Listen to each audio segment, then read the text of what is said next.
Welcome to our channel. அது இப்படி சமைச்சிங்க. இப்போ நம்ம சேனலில் எப்படி நைட் டின்னருக்கு ஈஸியாக ஒரு 30 மினிட்ஸில் இட்லியும் வெஜிடபிள் குருமாவும் வைக்கிறது தான் இந்த சீட்டில் பார்க்க போகிறோம். மறக்காமல் ஃபுல் வீடியோ பாருங்கள். இன்றைக்கி நான் குக்கரில் தான் உங்களுக்கு எப்படி செய்ய சொல்ல போகிறேன். அதுக்கு ஃபஸ்ட்டு குக்கர் ஹீட் ஆனோடனே ஒரு 3 to 4 tablespoons of oil ஊற்றிக்கோங்க. அது நல்லா ஹீட் ஆனோடனே அதை கொஞ்சம் 2 இலை, கொஞ்சம் கிராம்பு, கொஞ்சம் பட்டை அதை ஆட் பண்ணிவிட்டு, அப்புறம் பெரிய வெங்காயம்னா ஒரு 2, சின்ன வெங்காயம்னா 2லேருந்து நீங்கள் 3 கட் பண்ணி ஆட் பண்ணிக்கோங்க. அதுக்கப்புறம் காரத்துக்கு ஏற்ப உங்களுக்கு ஏற்ற மாதிரி நீங்கள் பச்சை மிளகாய் ஆட் பண்ணிக்கலாம். நான் ஒரு பச்சை மிளகாய் இன்றைக்கி ஆட் பண்ணியிருக்கேன். ஆட் பண்ணிவிட்டு கொஞ்சம் நல்லா கிளறி விட்டுருங்க. நீங்கள் ஆனியன் கொஞ்சம் லோ ஃப்ளேம்லேயே வச்சு நீங்கள் வதக்கிக்கோங்க.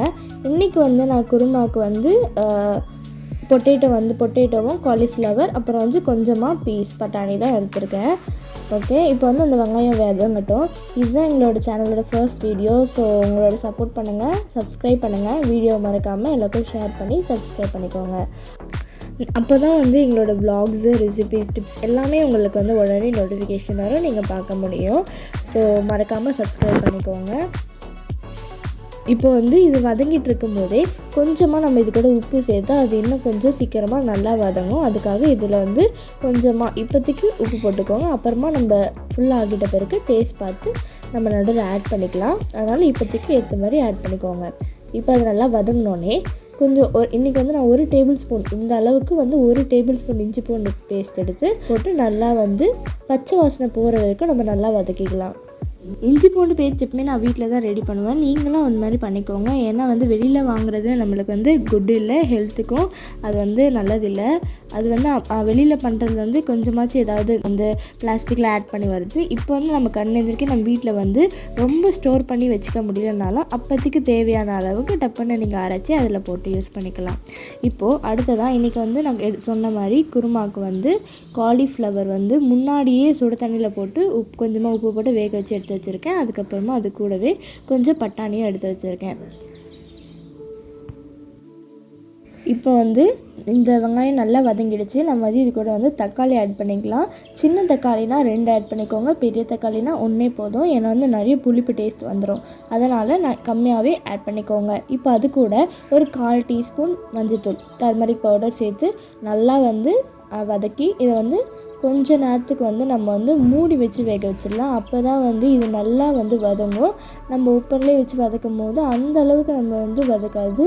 அதனால் நம்ம க்ளோஸ் பண்ணி ஒரு 5 to 10 மினிட்ஸ் நல்லா வேக விட்டுடலாம். இப்போது 5 to 10 மினிட்ஸ் ஆகிடுச்சு. இப்போ நம்ம ஓப்பன் பண்ணி பார்க்கலாம். பாருங்கள், கொஞ்சம் நம்மளுக்கு நல்லாவே வதங்கி வந்திருக்கு. இந்த ஸ்டெப்பில் இன்னொரு வாட்டி ஒரு கைப்பட நல்லா வதக்கி விட்டுட்டு இது கூட நம்ம இன்றைக்கி குருமாவில் போட எடுத்து வச்சுருக்க வெஜிடபிள்ஸ் அது எல்லாமே இப்போ இந்த ஸ்டேஜில் நம்ம அதை ஆட் பண்ணிக்கலாம். எல்லாமே ஒரு வாட்டி வாட்டரில் வாஷ் பண்ணிவிட்டு நீங்கள் ஆட் பண்ணிக்கலாம். ஏற்கனவே வாஷ் பண்ணது தான், இருந்தாலும் இன்னொரு வாட்டி வாஷ் பண்ணிக்கோங்க. இப்போது அது எல்லாமே நல்லா தண்ணியை ட்ரை பண்ணிவிட்டு அதில் ஆட் பண்ணிக்கலாம். ஆட் பண்ணிவிட்டு நல்லா மிக்ஸ் பண்ணுங்கள். நீங்கள் ஆட் பண்ண மிக்ஸ் பண்ணுங்கள். ஃபர்ஸ்ட் நம்ம பொட்டேட்டோவும் பீஸும் ஆட் பண்ணணும். இப்போ காலிஃப்ளவரையும் நம்ம நல்லா ட்ரை பண்ணிவிட்டு அதையுமே ஆட் பண்ணிக்கலாம்.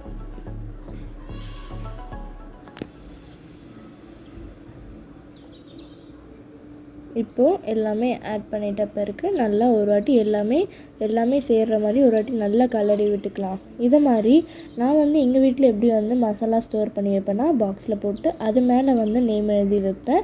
ஸோ நம்மளுக்கு டப்புன்னு நம்மளுக்கு கன்ஃபியூஸ் ஆகாமல் ஈஸியாக எடுத்து யூஸ் பண்ணுறதுக்கு ரொம்பவே ஈஸியாக இருக்கும். நீங்களும் உங்களோட வீட்டில் இதை ட்ரை பண்ணி பாருங்கள். கரம் மசாலா ஒரு 1/4 டீஸ்பூன் ஆட் பண்ணிவிட்டு சில்லி பவுடர் நான் ஒரு 1.25 டீஸ்பூன் ஆட் பண்ணியிருக்கேன். நீங்கள் உங்களுக்கு காரத்துக்கு ஏற்ப ஆட் பண்ணிக்கலாம். உங்களுக்கு நிறைய காரம் வேணாலும் நீங்கள் நிறைய ஆட் பண்ணிக்கலாம். இல்லை கம்மியாகவே எனக்கு போதனால நீங்கள் கம்மியாகவே ஆட் பண்ணிக்கலாம். இப்போது திரும்பவும் நல்லா மிக்ஸ் பண்ணி விட்டுக்கலாம். இப்போது மிக்ஸ் பண்ணிவிட்டு நம்ம போட்ட காய்கறிலாம் வேகிறதுக்காக திரும்பவும் மூடி வச்சு நல்லா வேகிற வரைக்கும் ஒரு 10 மினிட்ஸ் கிட்ட நம்ம நல்லா மூடி வேக விட்டுக்கலாம். இந்த டைமில் நம்ம வந்து குருமாவில் ரொம்பவே முக்கியமாக ஆட் பண்ணக்கூடிய தேங்காய், அது கூட வந்து நீங்கள் வந்து ஹோட்டல் ஸ்டைலில் உங்களுக்கு வேணும்னா உங்கள் வீட்டில் என்ன இருக்கும், முந்திரி இருந்தால் முந்திரி ஆட் பண்ணிக்கலாம், முந்திரி இல்லைனா பாதாம் இருந்தால் அதை ஆட் பண்ணிக்கலாம், அது கூடவே கசகசா ஆட் பண்ணிக்கலாம். கசகசா நான் போடுறேன், இது வந்து ரொம்பவே நம்மளோட ஹெல்த்துக்கு வந்து ரொம்பவே நல்லது. அதனால் நான் வந்து இன்றைக்கி வந்து தேங்காய், பாதாம், அதுக்கப்புறம் கசகசா ஆட் பண்ணி அதை ஆட் பண்ணிக்க போகிறேன். இது வந்து நீங்கள் உங்களோட குருமா குவான்டிட்டிக்கு ஏற்ற மாதிரி நீங்கள் பண்ணிக்கணும். அதிகமாகவும் இருக்கக்கூடாது, ரொம்ப கம்மியாக இருக்கக்கூடாது. கரெக்டாக இருக்கிற அளவுக்கு நீங்கள் எவ்வளோ பண்ணுறீங்களோ அதுக்கேற்ற மாதிரி அளவு பார்த்து பண்ணிக்கோங்க. இன்றைக்கி நான் வந்து அது கூட கொஞ்சம் வாட்டர் ஆட் பண்ணி நல்லா அது கூட இது பண்ணிக்கலாம்.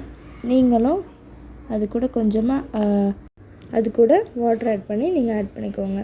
பாருங்கள், பார்க்கவே எப்படி இருக்குன்னு, நல்லா இருக்குன்னு. இப்போது அது இல்லாமல் எவ்வளோ குருமா வேணுமோ, உங்களுக்கு கம்மியாக வேணுமா இல்லை அதிகமாக வேணுமா? குருமா பொறுத்த வரைக்கும் நீங்கள் வந்து சப்பாத்திக்கு வேணும்னா திக்காக வச்சுக்கலாம், புலாவுக்கு வேணும்னா திக்காக வச்சுக்கலாம், அதுக்கப்புறம் இட்லிக்கு வேணும்னா கொஞ்சம் தண்ணியாகவே வச்சுக்கோங்க. அப்போ தான் உங்களுக்கு நல்லாயிருக்கும். இல்லைன்னா உங்களுக்கு எப்படி வேணுமோ, திக்காக தான் உங்களுக்கு பிடிக்கும்னா நீங்கள் அப்படியே வச்சுக்கலாம். நான் வந்து இன்றைக்கி கொஞ்சம் தண்ணியாக தான் வைக்க போகிறேன். பாருங்க, நல்லா வந்து நம்ம வந்து வாட்டர் ஆட் பண்ணிவிட்டு நல்லா மிக்ஸ் பண்ணிவிட்டு இந்த பதத்தில் வந்து நம்ம வந்து உப்பு எவ்வளோ கம்மியாக இருந்தாலும் நீங்கள் ஆட் பண்ணிக்கலாம். ஆட் பண்ணிவிட்டு நல்லா கலந்து விட்டுருங்க. கலந்து விட்டுட்டு நீங்கள் வந்து நல்லா மூடி விசில் போட்டு மூடி வச்சிடலாம். நம்ம முன்னாடியே எல்லாமே வதக்கி வச்சதுனால நம்ம வந்து விசில் போட்டு ஒரு 2 to 3 விசிலே ஆஃப் பண்ணிடலாம். குருமா வந்து ரெடி ஆகிடும். இந்த டைமில் வந்து நான் வந்து இட்லி ரெடி பண்ணிட்டேன்.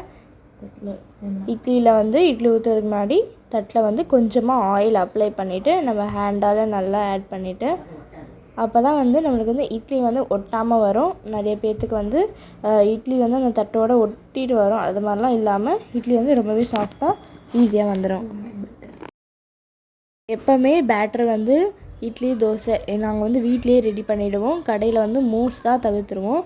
எப்போயாவது அரைக்கலை அப்படின்னா தான் வந்து கடையில் 1s or 2s தான் வாங்குவோம். இப்போ வந்து நான் அடுத்த வாட்டி வந்து ஒரு லாங் வீடியோவாக எவ்வளோ ரேஷியோஸ் எப்படி பேட்டர் ரெடி பண்ணுறதுன்னு உங்களுக்கு வந்து நெக்ஸ்ட்டு லாங் வீடியோவாக அப்லோட் பண்ணுறேன். எங்களோட சேனலில் அப்டேட்டாகவே இருங்க. நாங்கள் வ்ளாக்ஸ் போட்டுகிட்டே இருக்கோம். அரைக்கிறதுன்னு நான் நெக்ஸ்ட்டு லாங் வீடியோவை அப்லோட் பண்ணுறேன். எப்போவுமே நீங்கள் எது யூஸ் பண்ணாலுமே வந்து ஒரு தட்டு வச்சோ இல்லை ஏதோ ஒரு பாத்திரம் மாதிரி வச்சுக்கோங்க. பிகாஸ் நம்மளுக்கு தெரியாமல் நிறைய டஸ்ட் பார்ட்டிகல்ஸ் இருக்கும், அது வந்து நம்மளுக்கு உள்ளே போகும். அதனால் கரண்டிலாம் வந்து எப்போவுமே நீங்கள் வந்து ஒரு தட்டில் மேலே வச்சு நீங்கள் யூஸ் பண்ணிக்கோங்க.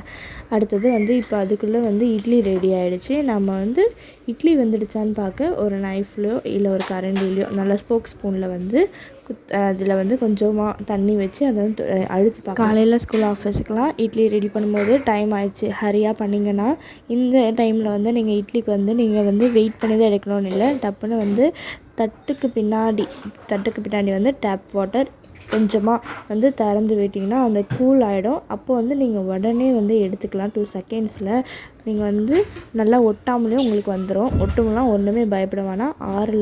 அது வந்து உடனே கூலாகி பாருங்கள் ஒட்டாமல் வந்துடுச்சு. இதே மாதிரி தான் நீங்களும் ஃபாலோ பண்ணி பாருங்கள். இப்போது இட்லி எடுத்துகிட்டு நம்ம குருமா எப்படி இருக்குதுன்னு பார்க்கலாம் வாங்க. நல்லா வந்து ஸ்டீம் இறங்கிட்ட பிறகு ஓப்பன் பண்ணி பார்த்தாங்க. பாருங்கள் எவ்வளோ சூப்பராக வந்து நம்மளுக்கு குருமா வந்து எண்ணெய் பிரிஞ்சு நம்மளுக்கு வந்து கரெக்டாக வந்திருக்கு. ஸோ வந்து நீங்கள் ஒரு கலரி பாருங்கள். நான் வந்து இன்றைக்கி வந்து நான் வந்து இட்லி செய்கிறதால நான் வந்து தண்ணியாக தான் வச்சுருக்கேன். எனக்கு ஏற்ற மாதிரி உங்களுக்கு எப்படி வேணுமோ அந்த மாதிரி நீங்கள் வச்சுக்கலாம். நம்மளோட சேனலை லைக் பண்ணுங்கள், ஷேர் பண்ணுங்கள், கமெண்ட் பண்ணுங்கள், மறக்காமல் சப்ஸ்கிரைப் பண்ணுங்கள், பக்கத்தில் ஒரு பெல் பட்டனை கிளிக் பண்ணுறேங்க. தேங்க்யூ, பாய்.